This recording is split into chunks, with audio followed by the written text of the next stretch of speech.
Hello my dear friends, कैसे हैं आप सब लोग। I hope you all are fine.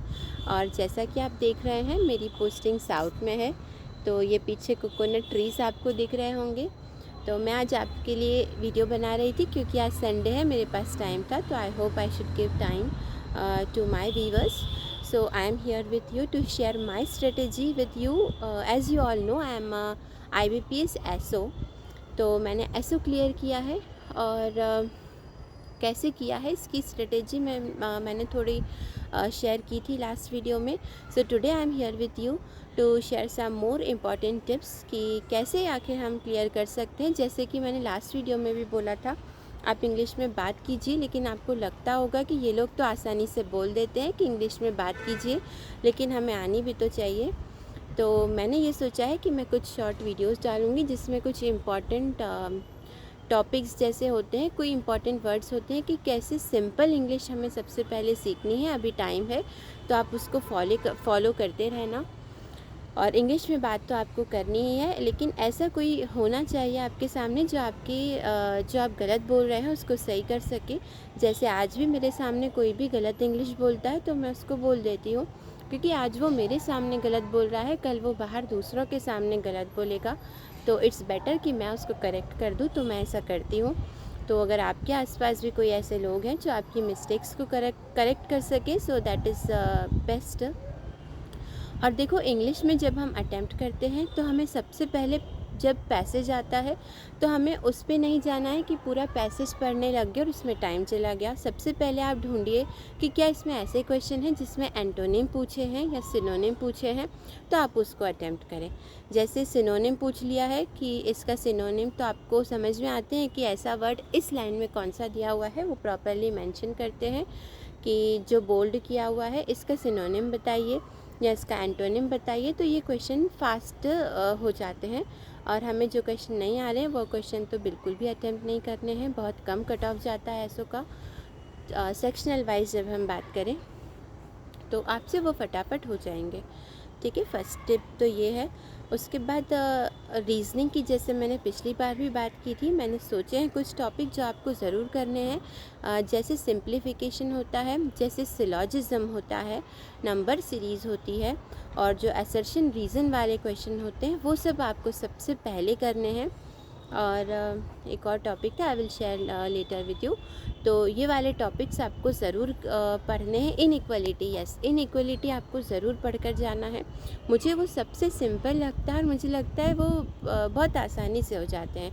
तो एक ना एक क्वेश्चन इनइक्वालिटी का आता है। इनइक्वालिटी, सिलॉजिज्म और नंबर सीरीज, सिंप्लीफिकेशन, अप्रॉक्सीमेशन, ये सब आपको अच्छे से करने हैं। पज़ल में बिल्कुल भी मत उलझना, ये मेरी पर्सनल राय है, क्योंकि स्टार्टिंग में ही कभी कभी पज़ल आ जाता है। तो आप सीधे 6th क्वेश्चन पे शिफ्ट होना है। वो 5 क्वेश्चन पज़ल के होंगे, आपको उस पर नहीं जाना है। ठीक है, तो ये मेरे इंपॉर्टेंट कुछ टिप्स थे इंग्लिश और रीजनिंग से रिलेटेड। उसके अलावा मैंने आपसे कहा था कि मैं कुछ स्ट्रेटेजी शेयर करूँगी मेंस की भी।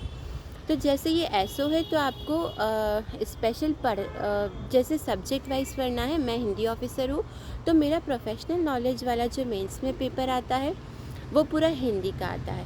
लेकिन आप जैसे आईटी है, लॉ है, मार्केटिंग है, एचआर है, तो अगर आपने उसमें एमए किया है, आप उसमें ऑलरेडी एक्सपर्ट हैं, चाहे आपने कॉलेज में उतनी पढ़ाई नहीं की है, बट उसके बारे में आपको पूरा नॉलेज है।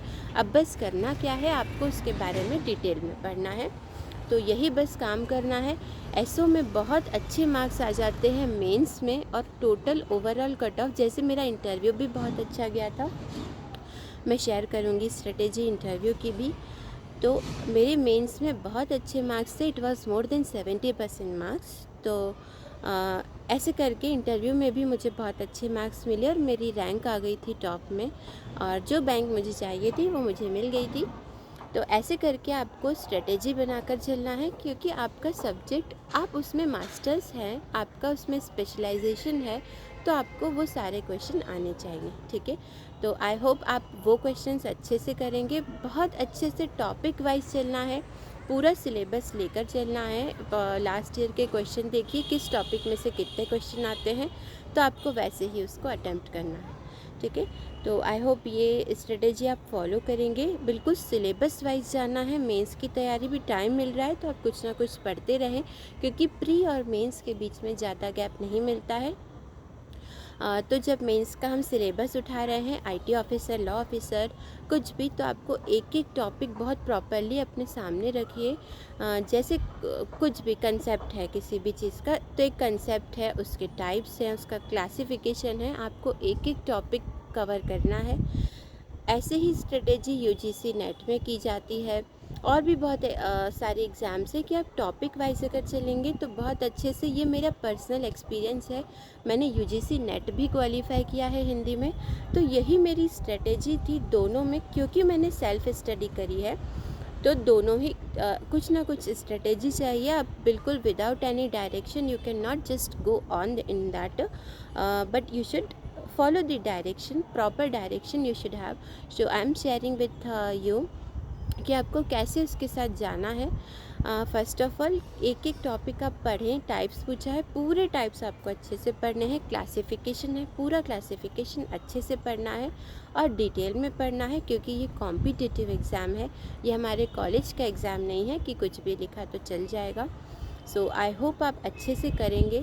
यही स्ट्रेटेजी फॉलो करनी है। अभी प्री पे फोकस करिए, साथ साथ में मेंस का थोड़ा बहुत देखते रहें। आपको बेसिक नॉलेज तो आपके सब्जेक्ट का है ही, उसमें सिलेक्शन नहीं होगा तो किस में होगा, क्योंकि आप स्पेशलिस्ट हैं, ठीक है। और जिन्होंने एक बार दिया है उसको और ज़्यादा एक्सपीरियंस हो जाता है।